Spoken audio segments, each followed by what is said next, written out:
ሰላም ጤና ይስጥልን የተወደዳችሁ እንደምን አላችሁ በኢትዮ አርሰናል ቻናል ላይ እንገኛለን።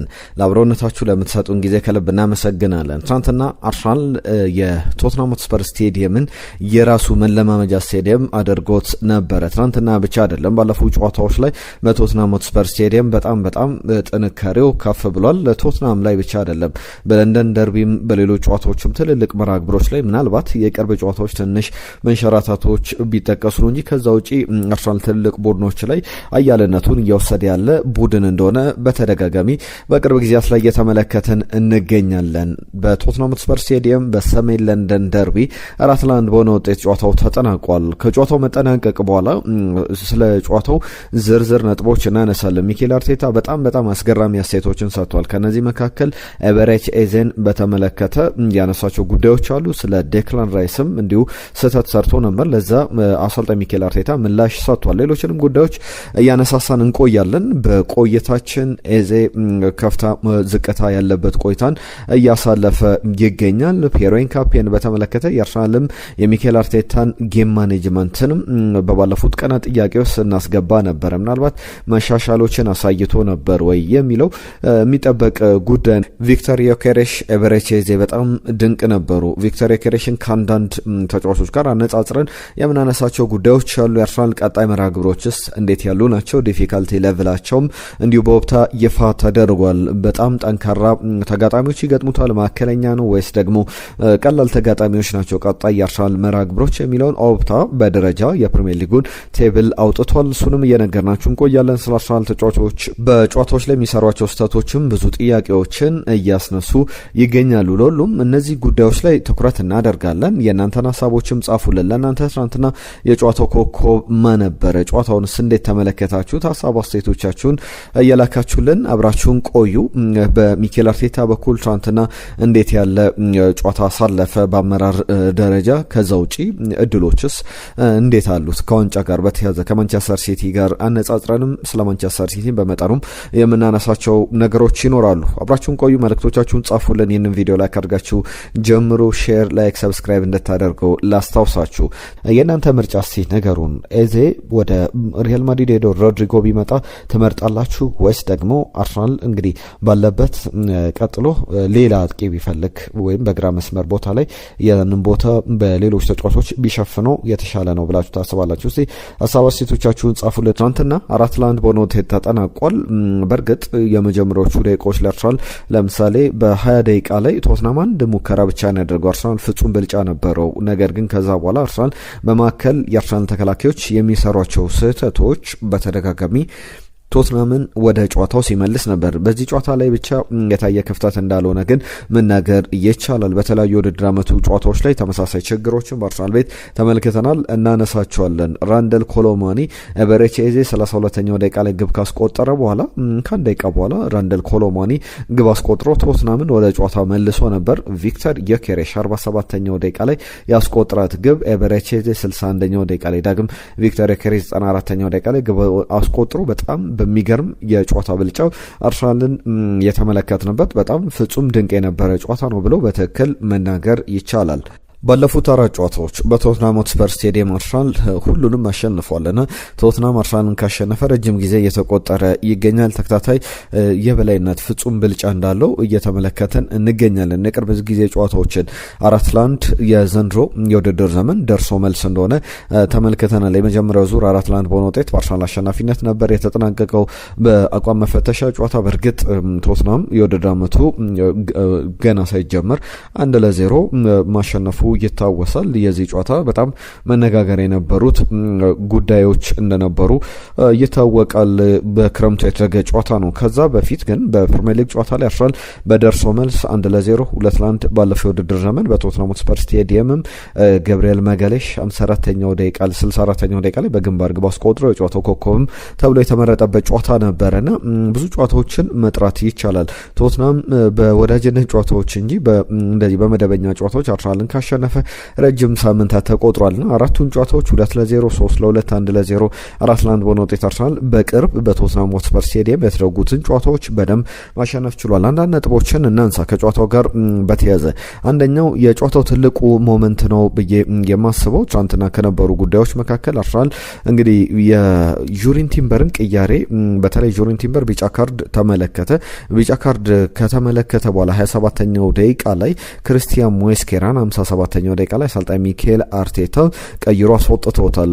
ቀይሮ ማስወጣቱ በጣም ትክክል ነበር። ፊዚካሊቲው ደክሟል ጁሪን ቲምበር ብዙ ጨዋታዎች ላይ ሚኬል አርቴታ እንግዲህ እያንዳንዱን እንጥፍጣፊ እየተጠቀመበት ይገኛል የተጫዋቹንና ያንን በተጫዋቹ ብቃት የሰሞኑ መራግብሮች ላይ ያንን ተመሳሳይ ጥያቄዎችን እንድናነሳ አስገድዶናል።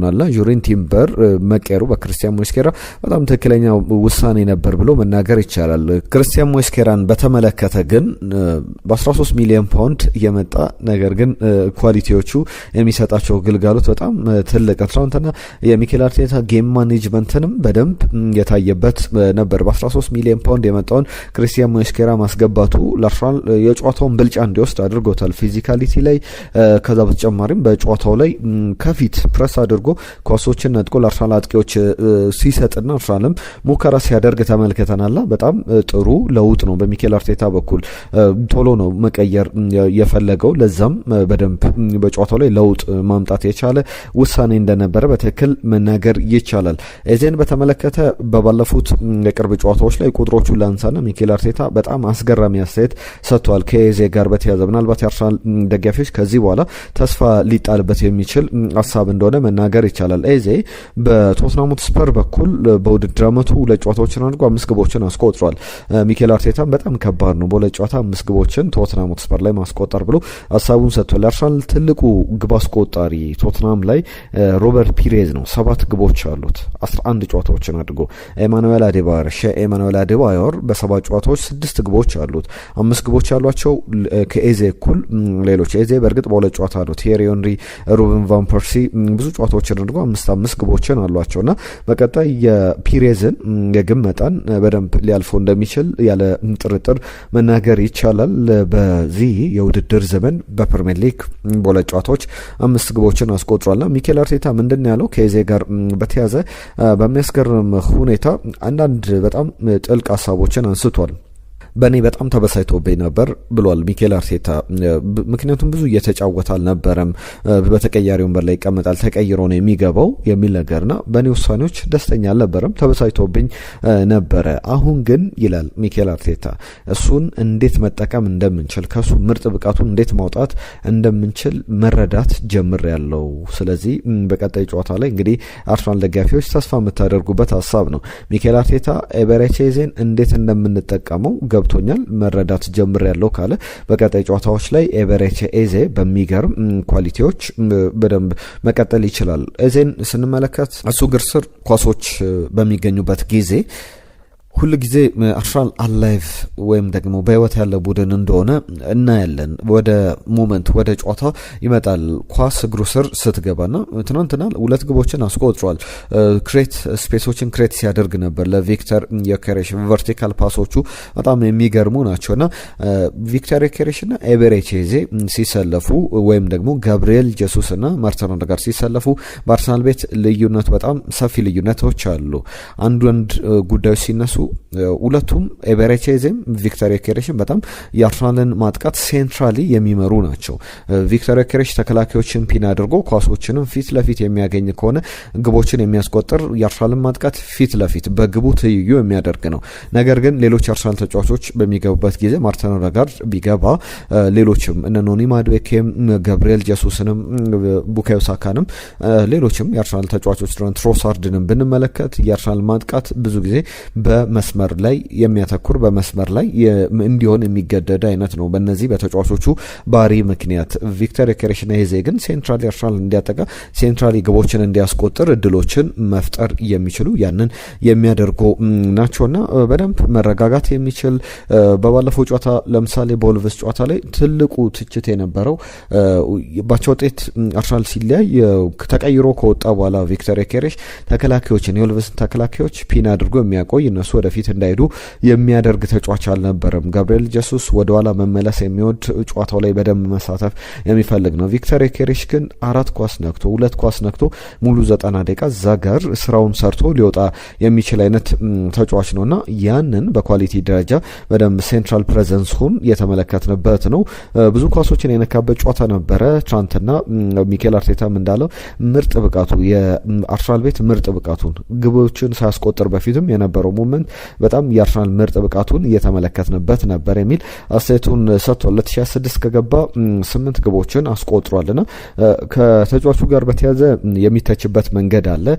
በአጠቃላይ 2026ም ከገባ በቅርብ ጨዋታዎች ላይ በሁሉም ውድድሮች 8 ግቦችን አስቆጥሯል።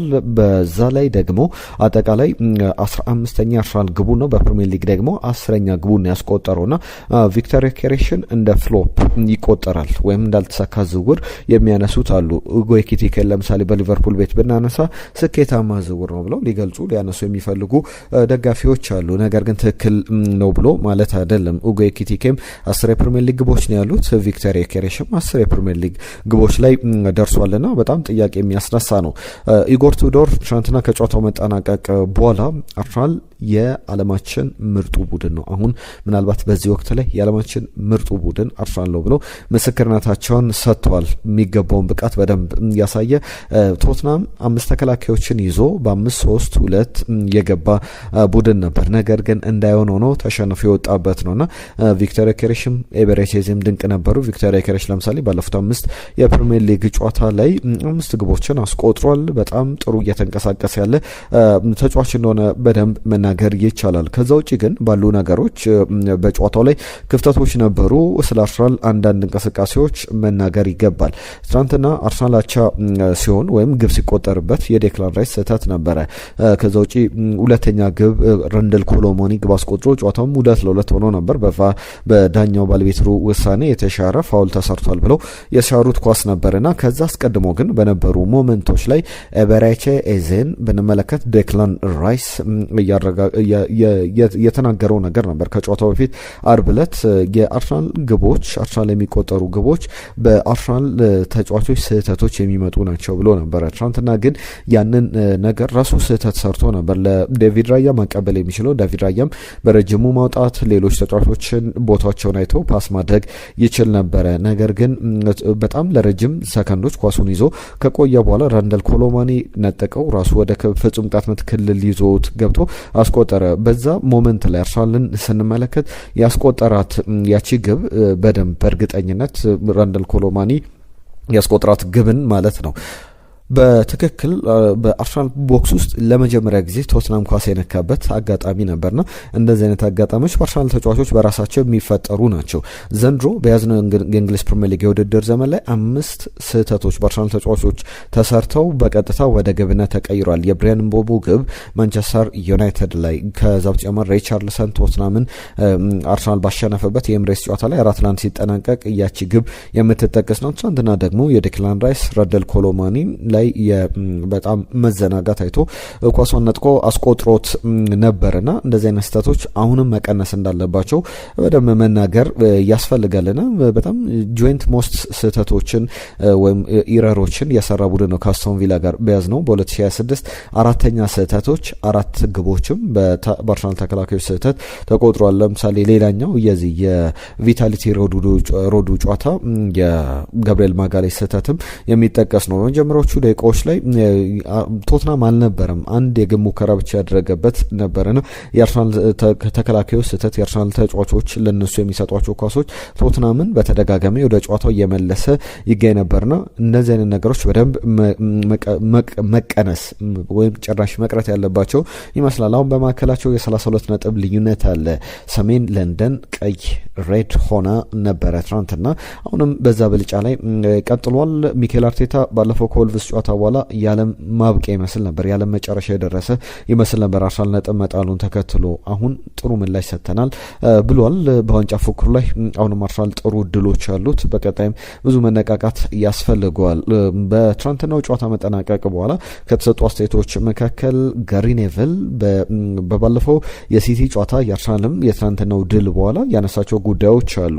በእርግጥ ከዛ አስቀድሜ ሚኬል አርቴታ የሰጠውን ስለ ዴክላን ራይስ ያነሳቸውን ጉዳዮች ላንሳና ሌሎች ጉዳዮችን እንመለስባቸዋለን። የጋሪ ኔቭልን ሀሳብ ዴክላን ራይስን በተመለከተ ስህተት ከሰራ አስተውላችሁት ከሆነ መጀመሪያ የቤሬቼዜ ግብ ሲያስቆጥር ዴክላን ራይስ ከአንድ ደቂቃ በኋላ ስህተት ከመስራቱ በፊት ማለት ነው ወዲያው ወደ አርሰናል ተጫዋቾች ሄዶ መልእክቶቹን እንዲነቃቁ ተረጋግተው ኳሱን ጨዋታውን እንዲመሩ መልእክት ሲያስተላልፍላቸው ነበር። ምክንያቱም በቅርብ ጨዋታዎች ላይ የወልቭስ ጨዋታ ላይ አርሰናል ግብ ካስቆጠረ በኋላ ወዲያው ግብ ተቆጥሮበታል። የማንቸስተር ዩናይትድ ጨዋታ ላይ ግብ እንዳስቆጠረ ወዲያው ወደ ጨዋታው ተመለሰ ሲባል ግብን ያስተናግዳል።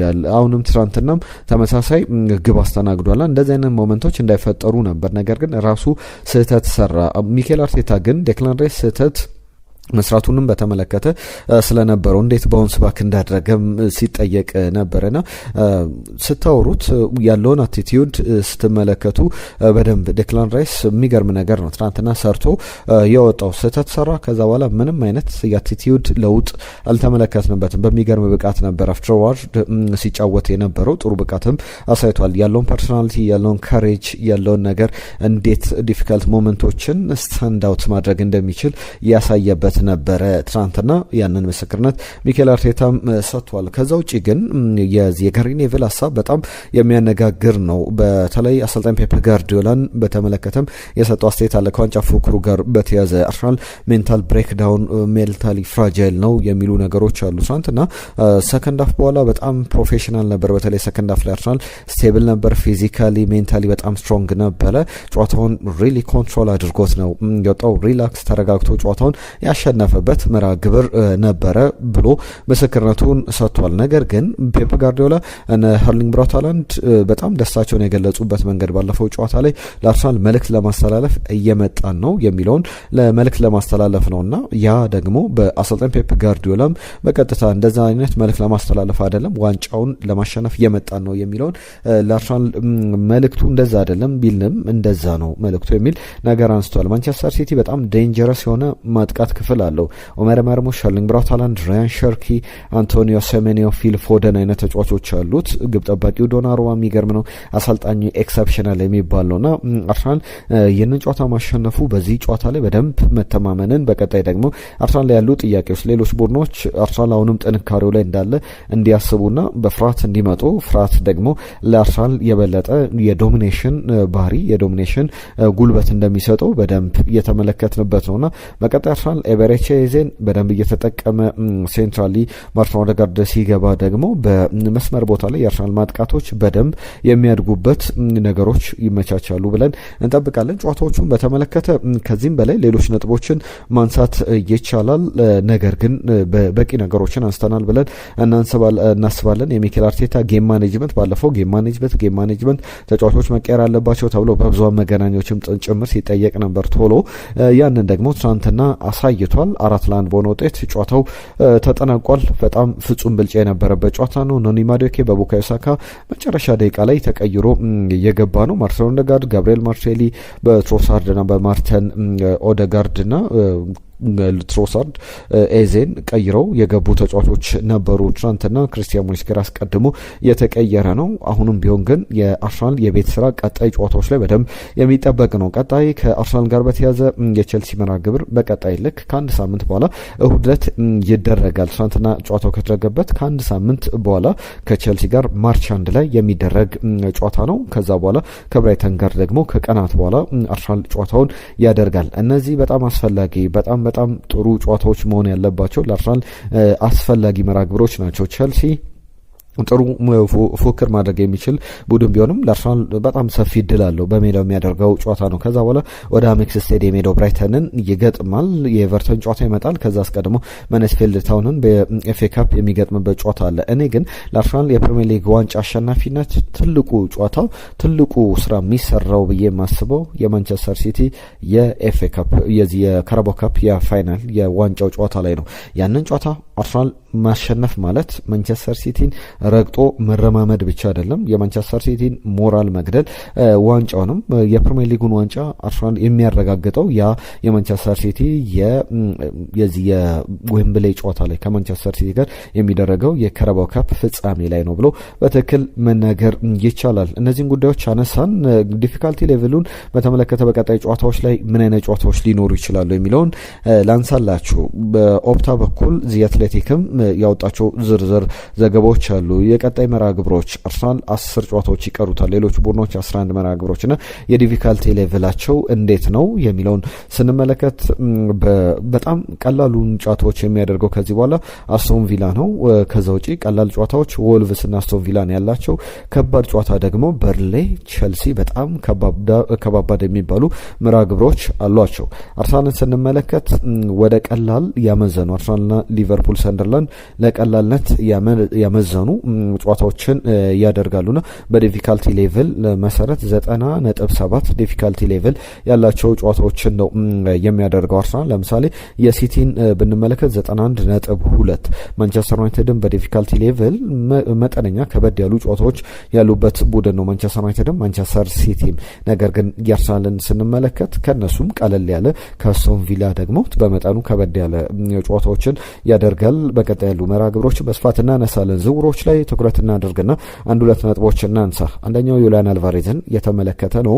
ከአትሌቲኮ ማድሪድ እሱን ለማስፈረም ጥረቶች አሉ፣ ፍላጎቶች እንዳሉ ብዙ ዘገባዎችን በተደጋጋሚ እኛም አንስተናል። አሁን እየወጡ ባሉ ዘገባዎች መሰረት ስፔናዊ ጋዜጠኛ ጊዮሌ ካስኩዌሮ ይባላል።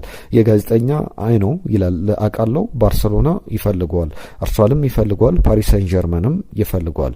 እነዚህ ሶስት ክለቦች ሰፊ ድል ያላቸው ክለቦች ናቸው ብሎ ተቀምጧል። ባርሰሎናን በእርግጥ ተጫዋቹም ወደ ባርሰሎና መሄድ በዛው በላሊጋው ላይ መቆየት ነው የሚፈልገው። ነገር ግን ባርሰሎና ያ ፋይናንሻል አቅም አለው እስከ 100 ሚሊዮን ፓውንድ ለዩሊያን አልቫሬዝ የማውጣት የሚሉ ጥያቄዎች ይነሳሉ። ከዛ ውጪ ግን በአርሰናልና በፓሪስ ሰን ጀርመን መካከል ሌላ ሰፊ ፉክክር ሊኖር ይችላል። አርሰናል ግን ከባርሰሎናም ከፓሪስ ሰን ጀርመንም የበለጠ አድቫንቴጅ ሊኖረው የሚችለው በጣም በትልቅ ደረጃ በተጫዋቹ አቅም ላይ አንድሪያ ቤርታ በ95 ሚሊዮን ዩሮ አትሌቲኮ ማድሪድን ሲቀላቀል እጃቸው ነበረበትና አሁንም ያ በደንብ ሌላ ድል ሌላ ሰፊ ጉልበት ሊሰጣቸው ይችላል ተብሎ እየተነገረ ይገኛል። ከኤቤሬቺዜ ጋር በተያዘ እየወጡ ያሉ ዘገባዎች አሉ። ዲፌንስ ሴንትራል ይዞት የወጣው ዘገባ በጣም ያነጋግራል። በጣም አስገራሚ ዘገባ ነው። ያልተጠበቀ መረጃ ነው የተመለከት ነው። ጥሩ ብቃትም ካሳየ በኋላ ብዙ ነገሮች በዲፌንሳ ሴንትራል ዘገባ መሰረት ኤዜ በጣም በሚያስገርም ሁኔታ ወደ ሪያል ማድሪድ ሊሄድ ይችላል የሚሉ ዘገባዎች ወጥቷል። ሪያል ማድሪድ ተጫዋቹን ይፈልገዋል። ከዛ በተጨማሪ በልውውጥ ነው ሮድሪጎን ለአርሰናል በማቅረብ ሮድሪጎ ከሪያል ማድሪድ ወደ አርሰናል እንዲመጣና ኤዜ ደግሞ ወደ አርሰናል እንዲሄድ ልውውጦች እንዲደረጉ እቅዶች እንዳሉ የሚያሳዩ ዘገባዎችን ይዞ ወጥቷል። ሎስ ብላንኮዎች እንግዲህ ተጫዋቹን በቀጥታ የመሸጥ እቅድ ይኖራቸው አይኖራቸው የዚህ የሮድሪጎን ሀሳብ በተመለከተ የወጡ ዘገባዎች የሉም። ነገር ግን በጣም ከባድ ዝውውር ሊመስል ይችላል። አርሰናል ሮድሪጎን ሊፈልገው ይችላል። ኤዜን ግን ገና እየለመደ ያለ በጣም ከዚህ በኋላ ብዙ የሚጠበቅበት አይነት ተጫዋች ነውና እየሸጧለሁ የሚለው በጣም ከባድ ይመስላል። ነገር ግን የእናንተ ምርጫ እስቲ ነገሩን። ኤዜ ወደ ሪያል ማድሪድ ሄዶ ሮድሪጎ ቢመጣ ትመርጣላችሁ ወይስ ደግሞ አርሰናል እንግዲህ ባለበት ቀጥሎ ሌላ አጥቂ ቢፈልግ ወይም በግራ መስመር ቦታ ላይ ያንን ቦታ በሌሎች ተጫዋቾች ቢሸፍነው የተሻለ ነው ብላችሁ ታስባላችሁ? እስቲ ሀሳብ አስተያየቶቻችሁን ጻፉልን። ይህንን ጥያቄ መግቢያ ላይም አንስተን ነበረ። ለሁሉም አብሮነታችሁን ስለሰጣችሁን ሀሳብ አስተያየቶቻችሁንም ስላካፈላችሁን ከልብ እናመሰግናለን። ነገ በአዳዲስ ጉዳዮች እንመለሳለን። ጤና ይስጥልን።